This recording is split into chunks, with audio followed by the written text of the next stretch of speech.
બાળ દોસ્તો, કેમ છો? મજામાં ને? બહુ ઘણા બધા દિવસ પછી આપણે મળી રહ્યા છીએ. આપણે ધોરણ 8 એનું ચેપ્ટર નંબર 15 પોર્ટરના પંજામાં એના સવાલ જવાબની આજે ચર્ચા કરીશું. પાર્ટ 1 ની અંદર આપણે સવાલ જવાબ જે છે એના સિવાયનો મતલબ પાર્ટ જે છે એ સમજાવેલો છે. હજી સુધી જો તમે આ ચેનલને લાઈક શેર અને સબસ્ક્રાઇબ ના કરી હોય તો કરી લેજો, જેથી કરીને આવનારા તમામ વિડીયોઝ જે છે એની માહિતી તમને મળતી રહે. તો આગળ વધીએ. તો અહીંયા પહેલો પ્રશ્ન વાતચીતનો છે. વાતચીતનો સવાલ જ્યારે આવે ત્યારે હું હંમેશા કહું કે ઓપન એન્ડેડ ક્વેશ્ચન હોય. જરૂરી નહીં કે આ જ સવાલનો જવાબ હોઈ શકે, રાઈટ? મતલબ મારા મતે આ છે તો તમારા મતે કંઈ અલગ હોઈ શકે, અથવા તો એની જે લખવાની લેંગ્વેજ છે એ પણ અલગ હોઈ શકે. ઓકે, કંઈ વાંધો નહીં. કન્ટેન્ટનું મહત્વ છે, સાચો હોવો જોઈએ જવાબ, રાઈટ? એ રીતે. તો સમય બગાડ્યા વગર આપણે આગળ વધીએ.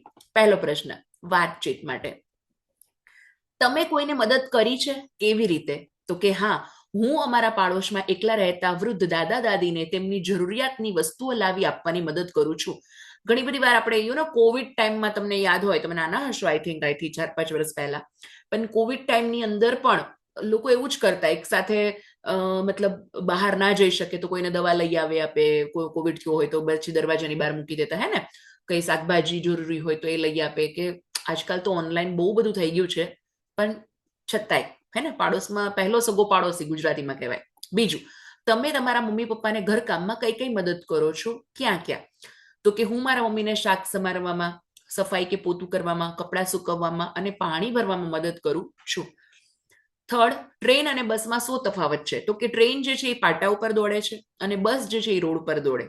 ટ્રેનમાં ઘણા બધા ડબ્બા લાગેલા હોય છે અને તેમાં ઘણા બધા મુસાફરો એકી સાથે બેસી શકે. બસમાં જે છે એ 50 થી 60 સુધીની મર્યાદિત સીટ હોય અને તેથી જ તેમાં મર્યાદિત મુસાફરો જે છે એ જ બેસી શકે છે. ઓકે, પછીનો પ્રશ્ન તરફ આગળ જઈએ આપણે.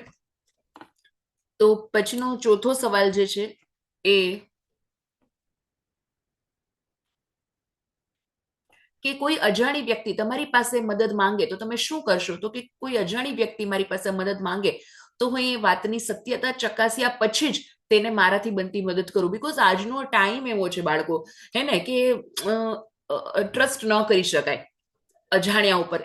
બિલકુલ ટ્રસ્ટ કરી શકાય એવો આજનો ટાઈમ પીરિયડ ન કહી શકાય, રાઈટ? એટલે પહેલા તો સત્યતા જાણવી કે ભાઈ આને રિયલમાં કોઈ, ઘણી બધી વાર આપણે રસ્તામાં જતા હોય અને કોઈ પૂછે, ભાઈ આ એડ્રેસ ખબર છે? અથવા આજકાલ તો ગૂગલ મેપ નો ડાઉટ બહુ વિકસિત થઈ ગયું છે, પણ છતાંય એટલે કંઈક વળી આમ તેમ કરે કે, એટલે પેલા સત્યતા જાણવી અને પછી એને મારાથી બનતી શક્ય હોય એટલે મદદ કરવી, રાઈટ? પછી ટ્રેન મોડી પડવાના કયા કયા કારણો હોઈ શકે? તો કે ટ્રેન મોડી પડવાના ઘણા બધા કારણો હોઈ શકે, જેમ કે ટ્રેનને અકસ્માત નડે તો, પાટા ઉપરથી ઉતરી જાય ટ્રેન, કે પછી ટ્રેનનું એન્જિન બગડે તો, અથવા તો ટ્રેનને આગળ જવા માટેનું સિગ્નલ ન મળે તો, વગેરે વગેરે. છઠ્ઠું, તમે બળદગાડી જોઈ છે? ક્યાં? તો કે હા, મેં બળદગાડી જોઈ છે. ઉનાળાની રજાઓમાં મારા મામાના ઘરે ગયો હતો, ત્યાં ગામમાં બળદગાડી જોઈ હતી. બળદગાડી તમારા 8મા ધોરણમાં એક ચેપ્ટર આવતું, એની અંદર પણ બળદગાડીનો ઉલ્લેખ છે, જેના રાઇટર છે કાકા સાહેબ કાલેલકર. યાદ આવી ગયું હોય તો સડસડાટ કોમેન્ટમાં જણાવી દો. ઓકે, તમને એવું થશે મેમ કોમેન્ટમાં બહુ શું પૂછતા હશે, પણ હું કોમેન્ટમાં એટલે પૂછું કે આપણા વચ્ચે કોમ્યુનિકેશન રહે, હે ને, ટીચર અને સ્ટુડન્ટ વચ્ચે. તો એટલે લખ્યું કે નહીં? સાતમો પ્રશ્ન, તમને વાહનની રાહ જોવી પડે તો ગમે કે કેમ? ઓફકોર્સ ના, આજકાલ કોને રાહ જોવી ગમે છે? ધીરજ તો છે જ નહીં. તો વાહનની રાહ જોવી પડે તો ના ગમે, કારણ કે વાહનની રાહ જોવામાં સતત બેસી રહેવાથી કંટાળો આવે. વળી જ્યાં પહોંચવાનું હોય ત્યાં સમયસર પહોંચી પણ શકાય નહીં. આજકાલ ઓફકોર્સ ટાઈમ ઇઝ મની. એટલે આઠમું, રેલવે સ્ટેશન કે બસ સ્ટેશન ઉપર તમને કઈ કઈ સૂચનાઓ જોવા મળે છે? તો કે રેલવે સ્ટેશન કે બસ સ્ટેન્ડ ઉપર મને આવી સૂચનાઓ જોવા મળે. કેવી? તો કે શાંતિ જાળવો, સ્વચ્છતા જાળવો, પાન કે મસાલા ખાઈને ગમે ત્યાં પિચકારી મારવી નહીં, ધૂમ્રપાન ન કરો, ખિસ્સા કાતરોથી સાવધાન રહો, પોતાનો માલ સામાન સાચવીને રાખો, વગેરે વગેરે જેવી. નવમું, તમે ક્યારે સોગંદ લીધા છે? ક્યારે અને કેવા? તો કે હા, મેં મારી સાચી વાત માનવા માટે કોઈ તૈયાર ના થાય, આપણે કે હું મારા સમ ખાઈને કહું છું, મારી મમ્મીના સમ ખાઈને કહું છું, અથવા તો મતલબ એવી રીતે એમ કીધું હોય ઘણી વાર, ત્યારે મેં કોઈ વાર મિત્રો આગળ કે ઘરમાં મારી માતાના સોગંદ લીધા છે. જનરલી મમ્મીના જ લઈ લઈએ પેલા, માકસમ, હે ને. પછી 10મું, તમે ક્યારે રડ્યા છો? શા માટે? હું તો બહુ બધી વાર રડી હોય, એ બહુ બધી વાર. હા, એકવાર મારી શાળાના પ્રવાસમાં જવાની અને મારા પિતાજીએ ના પાડી ત્યારે તેમને મનાવવા માટે હું ખૂબ રડ્યો. શામ દામ દંડ ભેદ હે ને, એમાં રડવું પણ આવી જાય. બીજું, નીચેના પ્રશ્નોના ઉત્તર લખો. ગાડીવાન જે છે એ વધુ પેસેન્જરની રાહ શા માટે જોતો હશે? જો આમાં દરેક પ્રશ્નના જવાબ છે મોસ્ટ ઓફ એવી રીતે છે ઓપન એન્ડેડ, કે આમાં તમારી અન્ડરસ્ટેન્ડિંગને આધારે પાર્ટ 1 ની અંદર મેં પાર્ટ સમજાવ્યો છે, તમે જોઈ લેજો કે પાર્ટ સમજ્યો હશે તો એના આધારે તમને શું લાગે છે એ જવાબ અહીંયા લખવાનો છે. તો કે ગાડીવાન જે છે એ બેલગાડી લઈને મોડાસાથી તલોદના ફેરા કરતો હતો. જો વધારે પેસેન્જર મળે તો તેનો ફેરો કરવો પરવડે, એટલે બેને એને પોસિબલ થાય એના માટે એમ. તેથી વધુ પેસેન્જરની રાહ જોતો હશે. જેમ વધારે પેસેન્જર એમ વધારે પૈસા મળે, એટલે એનો સક્સેસ જાય એમ. બીજું, ઝાંપો કેવી જગ્યાએ હોત તો યુગલ જે છે ને મજૂર મળી શક્યા હોત? તો કે ઝાંપો વેરાન જગ્યાને બદલે કોઈ વસ્તીવાળા વિસ્તારમાં હોત તો યુગલને મજૂર જે છે એ મળી શક્યા હોત. ત્રીજું, છોકરો શા માટે મદદ કરવા તૈયાર થયો? તો કે અજાણ્યા યુગલને છોકરાને સામાન ઉંચકવાની મદદ કરવા આગ્રહ કર્યો. વળી ગાડીવાળાએ પણ એ ભલાઈનું કામ કરવાના બદલામાં રાજી કરવાની વાત કરી. ત્યારે છોકરો એક પગ ભલાઈમાં અને બીજો પગ પૈસામાં એમ વિચારી અને મદદ કરવા તૈયાર થયો. ચોથું, જો વીસી સમયે આવ્યા ન હોત તો છોકરાનું શું થયું હોત? જો વીસીવાળા ભાઈ જે છે એ સમયે આવ્યા ન હોત તો પોર્ટર અને સ્ટેશન માસ્તરે મળી અને છોકરાને પોલીસને હવાલે કરી દીધો હોત અને નિર્દોષ છોકરાને વગર વાંકે શિક્ષાનો ભોગ જે છે એ બનવું પડ્યું હોત. રાઈટ? પણ આવી ગયા ટાઈમે, હે ને? છોકરાની જગ્યાએ જો તમે હોત તો પોર્ટરની વાત સ્વીકારી લીધી હોત? કેમ? જો છોકરાની જગ્યાએ હું હોત તો મેં પણ પોર્ટરની વાત સ્વીકારી લેત નહીં, કારણ કે હું સાચો હોવાથી મારી સાચી વાત ઉપર હું અડગ રહેત અને સાચી વાત સમજાવવા છેક સુધી સજ્જડ પ્રયત્ન કરત, હે, છેલ્લે સુધી, કે આપણે સાચા હોય પછી આપણે કોઈનીથી ડરવાની જરૂર નથી, હે. હિંમતે મરદા તો મદદ એ ખુદા. આપણે આપણી ઉપર અડગ રહેવાનું, હે ને? આપણે થોડી ખોટું બોલતા હોય. ખોટું બોલીએ તો બદલવાની જરૂર પડે. છઠ્ઠું, છોકરો જે છે એ ગાડી આવજે આવજે શા માટે કહેતો હશે? જો અહીંયા પણ અગેન હશે છે, એટલે તમારી અન્ડરસ્ટેન્ડિંગ મુજબ, રાઈટ? કોઈ છોકરો માણસો ગાડીમાં જતા સંબંધીઓને હાથ હલાવી આવજો કહેતા હતા, તેથી બાળ સહજ સ્વભાવથી છોકરો ગાડીને આવજે આવજે એમ કહેતો હશે. વીસી ચલાવતા ભાઈને સજ્જન કેમ કહ્યા હશે? તો કે વીસી ચલાવતા ભાઈ જે છે ઉમદા સ્વભાવના હતા. તેઓ લેખકની દીકરાની જેમ ચાહતા હતા. તેઓ લેખકને વગર પૈસે ચા નાસ્તો પણ કરાવતા. તદુપરાંત લેખકને સાચી વાત કોઈ માનવા માટે તૈયાર ન હતું. એવા સંજોગોમાં પણ એમણે આવી અને લેખકની વાતમાં શાક પૂરી, એટલે આમાં મતલબ એને કે ભાઈ આ સાચું કે છે એમ. આમ વીસી ચલાવનાર ભાઈના વર્તન વ્યવહાર સારા માણસને છાજે, એટલે કે શોભે એવા હતા. તેથી તેમને સજ્જન કહ્યા હશે. પછીનો સવાલ જે છે કે છોકરો જે છે એ શા માટે સ્ટેશન માસ્તર સામે ઢીલો પડવા લાગ્યો? તો કે છોકરાની પોતે મુસાફરી નહીં કર્યાની વાત પોર્ટરે ન માની. સ્ટેશન માસ્તર પણ છોકરા ઉપર ગુસ્સે હતા. એવામાં લોકોના ટોળામાંથી એક જણે કહ્યું કે અલ્યા છોકરા, સાચું બોલી જા, સાહેબ માફ કરી દેશે. આવી સ્થિતિમાં એકલો અને ઓઢવમાં પડેલો છોકરો એ સ્ટેશન માસ્તર સામે ઢીલો પડવા લાગ્યો. એને એમ થયું કે યાર હું શું કરું એમ. ત્રીજું, આ નીચે આપેલો સ્તંભ જે છે આલેખ જુઓ. તમને ટેક્સ્ટબુકમાં આપેલો છે સ્તંભ આલેખ, મતલબ જે ગ્રાફ કહી શકાય એ.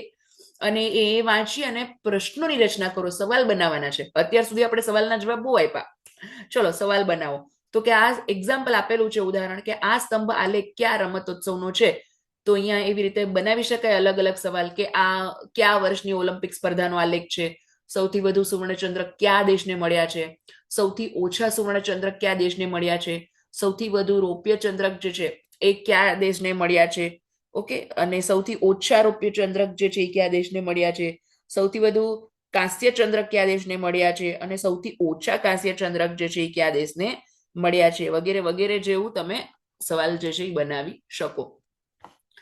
પછીનો પ્રશ્ન, ઉદાહરણ પ્રમાણે 10 શબ્દો વિચારીને લખો. જેમ અહીંયા આપેલો છે ઉદાહરણ, નાક કાન, તો ગાલ લાગ, નાક ખાન, નાશ શાન, બાર રાબ, શાક કાશ, રાસ સાર, તાપ પાત, રેત તેર, મેજ જેમ, તીજ જીત, લૂંટ ટૂલ, ઢોલ લોટ વગેરે જેવા શબ્દો બનાવી શકો. રાઈટ? સમજાય છે ને? ફાસ્ટ જતી હોય આપણી છુક ગાડી એવું લાગતું નથી ને? બાકી કોમેન્ટમાં કહેજો, હા, હું ટ્રાય કરીશ. મને ઘણા બધા સ્ટુડન્ટ્સ છે કહેતા હોય કે મેમ પ્લીઝ હિન્દીમાં એક્સપ્લેન કરો. મારો વિચાર છે આખું તમારું 8th સ્ટાન્ડર્ડ છે ને, ઇવન 8 શું બીજા બધું બી હે ને, આખું ઇવન તમે 8થમાં છો એટલે હું 8થનું એ તમારી એક્ઝામ આવશે એન્યુઅલી પહેલા હું વિચારું છું કે આખું હિન્દીમાં દરેક ચેપ્ટર હિન્દીમાં એક્સપ્લેન કરું. પણ હા, હું ગુજરાતીની ટીચર ખરી એટલે ગુજરાતી ને હિન્દી એવું મિક્સ થશે. ચાલશે?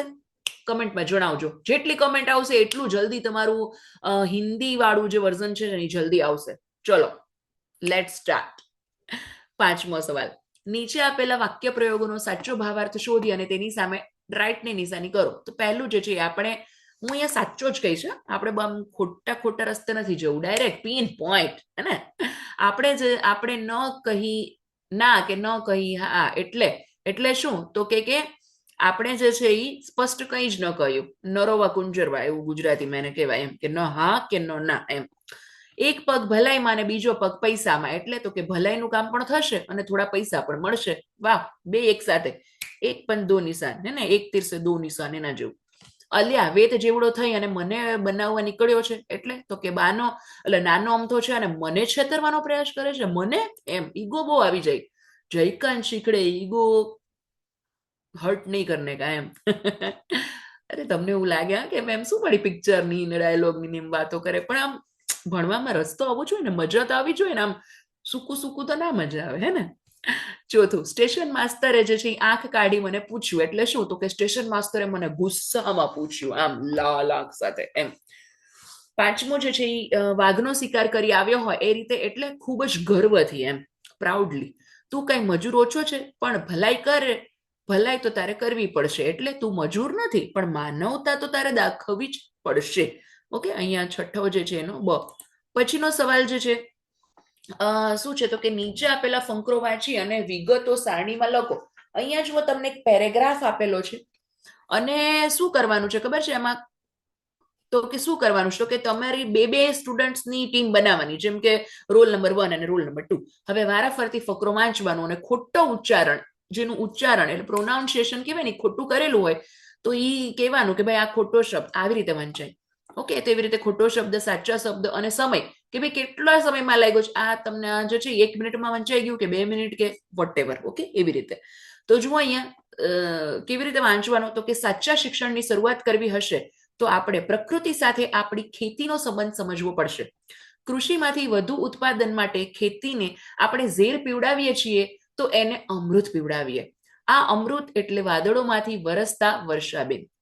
આ ઉપરાંત હવે પછીની પેઢીમાં શ્રમનિષ્ઠા, ઉદ્યમ કરીને જ આહાર લેવાની ટેવ પાડવાનું શિક્ષણ આપવું જોઈએ. આપણે ભાવિ પેઢી સમક્ષ વાસ્તવિક પરિસ્થિતિ મૂકવા માટે વિદ્યાર્થીઓ સાથે શક્ય હોય એટલું વધારે સંવાદ કરવો જોઈએ. સંવાદનો મુખ્ય આશય એ પ્રકૃતિનું જતન, સંવર્ધન અને શ્રમનિષ્ઠા હોવું જોઈએ. વારંવાર થતા સંવાદ થકી આપણે વિદ્યાર્થીઓમાં આવા જીવન મૂલ્યો પ્રસ્થાપિત કરી શકીએ. તો આવી રીતે ઉચ્ચારણ છે. પછી માની લ્યો કે કંઈક ખોટું બોલ્યું હોય તો એ ખોટા શબ્દ, સાચા શબ્દ અને સમય આવી રીતે લખવાનું છે. મને એમ છે કે સ્ટુડન્ટ્સને એટલીસ્ટ સૌથી પહેલા રીડિંગ આવડવું જોઈએ. એની પહેલા રીડિંગ પહેલા લિસનિંગ, એટલે કે તમે સાંભળો. જેટલું ગુજરાતી સાંભળશો ને એટલું તમને મજા આવશે. તો પહેલા સાંભળો, બીજું વાંચો, ત્રીજું લખો, હે ને. ઓફકોર્સ અન્ડરસ્ટેન્ડિંગ તો હોવી જ જોઈએ. તો એ બધું જે છે ને SLR પ્રવૃત્તિ, મતલબ વાંચવાનું, લખવાનું, બોલવાનું પણ રાખો. ગુજરાતી ને હિન્દી એવું મિક્સ થતું હોય તો બાવા બોલો, બાવા ગુજરાતી, બાવા હિન્દી, કઈ વાંધો નહીં, પણ બોલો ખરી, હે ને. તો 7મો પ્રશ્ન કે ઉદાહરણ મુજબ 2 વાક્યોને જોડી અને એક વાક્ય બનાવો. એક્ઝામ્પલ આપેલું છે અહીંયા કે મારું માથું તાવથી ધગધગતું હતું, મમ્મીએ મારા માથે પોતા મૂક્યા. તો અહીંયા જે છે ને બાળકો, આપણે ઇંગ્લિશમાં તમે પ્રોનાઉન શું કહેવાય એને, પ્રોનાઉન્સિએશન બોલતી હતી હું હમણાં, કન્જક્શન ભણો છો આઈ થિંક. જો 2 વાક્યને જોડવા માટે વાપરે, જેમ કે સો હોય, ધેરફોર, બીકોઝ, એવા શબ્દનો ઉપયોગ કરો. એવું અહીંયા વાપરવાનું છે કે ભાઈ મારું માથું તાવથી ધગધગતું હતું તેથી મમ્મીએ મારા માથા ઉપર પોતા મૂક્યા. તો અહીંયા જે છે તમે ફિલ્મ જોવા આવવાના છો, ઘરે રહેવાના, એટલે તમે ફિલ્મ જોવા આવવાના છો કે પછી ઘરે રહેવાના છો, કે અહીંયા વાપર્યું છે. રમતવીરના પગમાં ઈજા થઈ, તેણે હાર ન માની. રમતવીરના પગમાં ઈજા થઈ છતાં, હે ને, તેણે હાર ન માની. અહીંયા હાર જ લખ્યું છે ભાઈ, માની નહીં, એ જોડી લેજો. ત્રીજું, ક્યાંક નજીકમાં વરસાદ પડ્યો લાગે છે, ઠંડો ઠંડો પવન આવી રહ્યો છે. ક્યાંક નજીકમાં વરસાદ પડ્યો લાગે છે તેથી ઠંડો ઠંડો પવન આવી રહ્યો છે. મને લખવું ગમતું નથી, મમ્મી મને લખાવે છે. મને લખવું ગમતું નથી તો પણ અથવા છતાં મમ્મી મને લખાવે છે. ઓફકોર્સ લખવું તો પડે જ ને. હા, બધું પ્રેક્ટિસ ના કરો તો ક્યાં જાય? પ્રેક્ટિસ મેક્સ પરફેક્ટ મેન છે ને ભાઈ. ઓફકોર્સ વધારે માર્ક્સ આવે. સરસ. પાંચમું, મોર વધુ ઊંચે ઉડી શકતો નથી તેથી પીંછા ભારે હોય છે. તો કે મોર વધુ ઊંચે ઉડી શકતો નથી કારણ કે, એટલે બીકોઝ અહીંયા તેના પીંછા ભારે હોય છે. ભીખુ આવતા જતા લોકો સામે જોઈ રહ્યો હતો, મનમાં કંઈક બબડી રહ્યો હતો. ભીખુ આવતા જતા લોકો સામે જોઈ રહ્યો હતો અને મનમાં કંઈક બબડી રહ્યો હતો. સાતમું, મેળામાં ખૂબ ભીડ હોય છે, મને મેળામાં જવું ગમતું નથી. મેળામાં ખૂબ ભીડ હોય છે તેથી મને મેળામાં જવું ગમતું નથી. ખુરશી તૂટેલી હતી, હું પડી ગયો. ખુરશી તૂટેલી હતી તેથી હું પડી ગયો. નવમું, સાંજ થાય છે, પક્ષીઓ માળામાં પાછા ફરે છે. સાંજ થાય છે એટલે પક્ષીઓ માળામાં પાછા ફરે છે. પછીનો પ્રશ્ન કે એકમમાંથી તમને ગમતા કોઈ પણ એક પાત્ર વિશે 5-6 વાક્ય લખો. અહીંયા જે છે એ છોકરાનું પાત્ર, ઓફકોર્સ હું તો એવું જ કહીશ કે આ ચેપ્ટરની અંદર હીરો પાત્ર હોય તો એ આ છોકરો છે ને, પન્નાલાલ પટેલ જે છે એમણે લખેલું છે પોતે. પણ તમને જે ગમતું હોય, જેમ કે તમે ઓલા વિશીવાળા ભાઈ ગમતા હોય કે પોર્ટર, ઇવન એને એટલી સ્ટેન્ડ તો લીધું, તો એ હોય કે કોઈ પણ લખી શકો. તો અહીંયા મેં છોકરા વિશે લખેલું છે. ઓકે, તમે કોઈ પણ વિશે લખી શકો. પછીના પ્રશ્ન તરફ આગળ જઈએ કે વાક્ય નજીકનો અર્થ ધરાવતું વાક્ય એકમમાંથી લખો. પાઠમાંથી શોધીને લખવાનું છે કે બેલગાડી તે સમયે બસ માત્ર 3 વ્યક્તિઓ હતી, હું અને પતિ પત્ની. તો અહીંયા લખવાનું છે કે આ વખતે અમારી બેલગાડી ફક્ત 3 જણા હતા, એક યુગલ અને એક હું. પછીનું કે ગાડી જે છે એ આપણે ડાયરેક્ટ પાઠના વાક્ય જ બોલું છે, હું પછી સવાલ નથી બોલતી. ચાલશે ને? Short and sweet. ગાડીની સીટી અમને પાછળથી ધકેલતી હતી. માંડ માંડ ગાડી સાથે સ્ટેશન પહોંચ્યા. છતાંય મારું માથું તો બિચારું નાના કરતું હતું, પણ હાથ કમબખ્ત બંધાઈ ગયો. આપણે આનંદ ગાડીની સીટી પેઠે ક્યાંય જ ઉડી ગયો. પેલું ટોળું ઓફિસના બારણા ઠઠવડ્યું હતું. પછીનો પ્રશ્ન જે છે, પેલા પોર્ટર જે છે તે સમયે ટોળા સામે જોઈને ઊંચા અવાજે પ્રશ્ન કર્યો અને જવાબ છે આ વખતે પેલા પોર્ટરે ટોળા પર નજર કરી ઊંચા સાદે સવાલ કર્યો. પછીનું કે મને પણ થયું ભાઈ ભસી નાખે અને જૂઠું કે ઈડરથી આવું છું. અને લાસ્ટ, માસ્ટર અને ટોળું કદાચ ગાડીવાળાને ઉધડો લે, પણ એટલામાં બીજા ભગવાન ટપકી આવ્યા. હવે છે તમને ગમતું કોઈ પણ એક ચિત્ર ચોંટાડી અથવા તો દોરી અને એના વિશે વાક્ય લખો. અહીંયા ગામડાનું ચિત્ર વિશે લખેલું છે કે પણ તમારી જાતે લખો. મારો ઈરાદો તો એવો જ હોય કે ભાઈ તમે મસ્ત મજાનું ચિત્ર બનાવો. મને કોઈ કહેતું ને નાનપણમાં ચિત્ર બનાવવાનું, તો હું હંમેશા ઓલો 2 પહાડ ને વચ્ચે સૂરજ ને નદી જતી હોય ને ઘર હોય ને નાળિયેરીના ઝાડ હોય ને એવા ચિત્રો બનાવતી. મોસ્ટ ઓફ મારું ફેવરેટ ચિત્ર. તો તમારું ચિત્ર તમે બનાવી શકો, ચોંટાડી શકો ઇવન, અને પછી લખી શકો વાક્ય કે ગામડાનું દ્રશ્ય છે, ગામડાની નજીકની ટેકરી ઉપર નાનકડું મંદિર આવેલું છે, મંદિર ઉપર નાનકડી ધજા હોય હે ને, મંદિર સુધી પહોંચવા પગથિયા બનાવેલા છે, બાજુમાં એક નદી છે, એમાં સઢવાળી હોડી તરે છે, દરેક હોડીમાં એક એક માણસ બેઠેલો દેખાય છે. નદી કિનારે ગાય ઉભી છે, બીજી બાજુ બકરીઓ, સસલા, કૂતરા ઉભા છે, નદી કિનારે આંબાનું ઝાડ છે, આંબા ઉપર કેરીઓ છે, કેરી મને ભાવે છે. દૂર દૂર આકાશમાં વાદળા દેખાય છે અને કેવું સુંદર મનોહર દ્રશ્ય. પછીનો સવાલ કે યોગ્ય વિકલ્પ પસંદ કરી ખાલી જગ્યા પૂરો. મોસ્ટ આઈએમપી, બીકોઝ પરીક્ષાની અંદર આ રોકડા માર્ક્સના પ્રશ્નો હોય, ખાલી જગ્યા પૂરો ને જોડકા જોડો ને હે ને એમસીક્યુ ને એ બધા. રોકડા માર્ક્સમાં તો એકેય માર્ક્સ ન કપાવો જોઈએ. રાઈટ.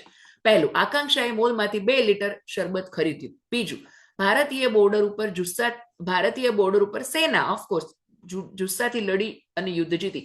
અચ્છા, સેનાની વાત આવી જ છે, ભારતીય સેનાની. તો કયું મૂવી તમને યાદ આવે આમાં? હા હા, સરસ મજાનું. મને તો હમણાં ધુરંધર જોયું એટલે દિમાગમાં એ ઘૂમે છે. હે ને, તમને કયું પિક્ચર યાદ આવે છે? બીકોઝ એ સેનામાં અલગ રીતે સૈન્ય હતો હે ને પાકિસ્તાનમાં જઈને. એટલે તમને કયું મૂવી યાદ આવે છે જણાવજો. ત્રીજું, ડેશ નદી એટલે કે નાઇલ નદી વિશ્વની સૌથી મોટામાં મોટી નદી છે. ચોથું, સુનૈના બહેન બગીચામાં જુદા જુદા રંગના મનમોહક શું હતા? તો કે ગુલાબ હતા. મનમોહક એટલે મનને ગમે એવા, આકર્ષક, એમ મન એવું એમ. વેપારીને વધુ પૈસા કમાવવાની શું જાગી? તો કે લાલચ. લાલચ બુરી બલા હે. લાલચ છે ને, ન કરવી જોઈએ. બીજું બ છે એ 11 માં વાક્યમાં આવેલા સાચા ઉત્તરોનું નીચે મુજબ કોષ્ટકમાં વર્ગીકરણ કરો. જેમ કે વ્યક્તિનું નામ શું છે, તો કે નાયલ. વ્યક્તિના નામ એટલે પર્ટિક્યુલર વ્યક્તિવાચક સંજ્ઞા એમ થઈ ગઈ. નાયલ ગુલાબ. વસ્તુના નામ શરબત. સમૂહ છે એ સેના, અનુભૂતિ, લાલચ. તો આવી રીતે તમારે કરવાના છે. અને લાસ્ટ બટ નોટ લીસ્ટ પ્રશ્ન, તમારા આ ફકરાનો તમારી પ્રથમ ભાષામાં અનુવાદ કરો. ઘણા બધા એવું કે મેમ પ્રથમ ભાષા એટલે ઇંગ્લિશ જ કેમ? ઓફકોર્સ હિન્દી મીડિયમ વાળા હોય તો હિન્દી પ્રથમ ભાષા આવશે, ઇંગ્લિશ મીડિયમ વાળા હોય તો ઇંગ્લિશ પ્રથમ ભાષા આવશે, અને ગુજરાતી મીડિયમ વાળા હોય તો એને આ ટેક્સ્ટબુક જ નથી. એટલે તમારી પ્રથમ ભાષા એટલે કે ફર્સ્ટ લેંગ્વેજ તમારે ઇંગ્લિશમાં કરવાનું છે એનું ટ્રાન્સલેશન. તો અહીંયા મેં ટ્રાન્સલેશન કરી આપ્યું છે. તમારે જ્યારે ટ્રાન્સલેશન કરવું હોય ત્યારે તમે શબ્દો બીજા વાપરી શકો. જરૂરી નહીં કે આ જ શબ્દ અને આ જ હોવું જોઈએ. હા, એનો અર્થ આને આ રહેવો જોઈએ, અર્થ બદલાવવો જોઈએ નહીં. ઓકે, તો આઈ હોપ કે તમને આ વિડીયો જે છે હેલ્પફુલ થયો હશે. આપણે મળશું નેક્સ્ટ વિડીયોમાં નેક્સ્ટ ચેપ્ટર સાથે. ત્યાં સુધી આવજો.